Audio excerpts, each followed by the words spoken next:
وہاں ایک ایسی ان کے اندر جو ہے وہ برزخ ہے، ایک اتنی ان سین بڑی لائٹ سی ایسی سپیس رہ جاتی ہے کہ لا یبغیان، ایک دوسرے کو حاوی، ایک دوسرے پر حاوی نہیں ہوتا۔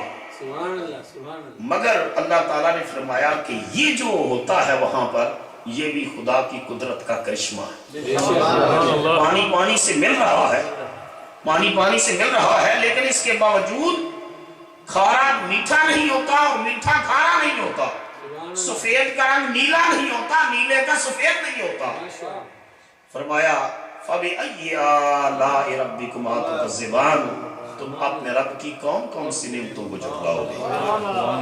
لیکن وہاں دریا سمندروں کا یہ ملاپ ایک نتیجہ دیتا ہے کہ جہاں یہ سمندر دریا ملتے ہیں وہاں سمندر پہ چھل مارتا ہے، اور چھل مارتا ہے تو اس سے موتی اور مونگے باہر نکلتے ہیں۔ قرآن مجید میں اللہ پاک فرما رہا ہے یخرج منہ اللؤلؤ والمرجان، اس کے اندر سے موتی اور مونگے نکلتے ہیں۔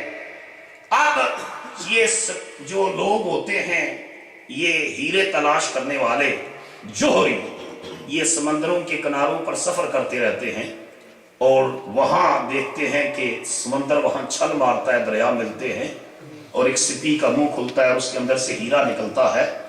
یہ سپی سمندر کے اندر ہوتی ہے اور خدا کی قدرت سے پانی کا ایک قطرہ اس کے اندر چلا جاتا ہے اور اس کا منہ بند ہو جاتا ہے۔ مدتوں پانی کا وہ قطرہ اس سپی کے اندر رہتا ہے اور خدا کی قدرت سے پانی کا وہ قطرہ ہیرے کی شکل اختیار کر دیتا ہے۔ علامہ اقبال نے اس پر تبصرہ کرتے ہوئے کہا تھا کہ آغوش صدف جس کے نصیبوں میں نہیں، اس سپی کو کہتے ہیں صدف۔ کیا؟ صدف کہتے ہیں۔ اقبال نے کہا تھا آغوش صدف جس کے نصیبوں میں نہیں، وہ قطرہ نیسا کبھی بنتا نہیں گوہر۔ اس قطرہ نیسا، اس قطرہ آب کو گوہر بننے کے لیے، موتی بننے کے لیے جس طرح آغوش صدف کی ضرورت ہے کہ جب وہ آغوش صدف میں آتا ہے پھر وہ گوہر اور موتی بنتا ہے، حسن اور حسین کو جنت کے جوانوں کا سردار بننے کے لیے جو گود ملی ہے وہ فاطمہ الزہرا۔ سبحان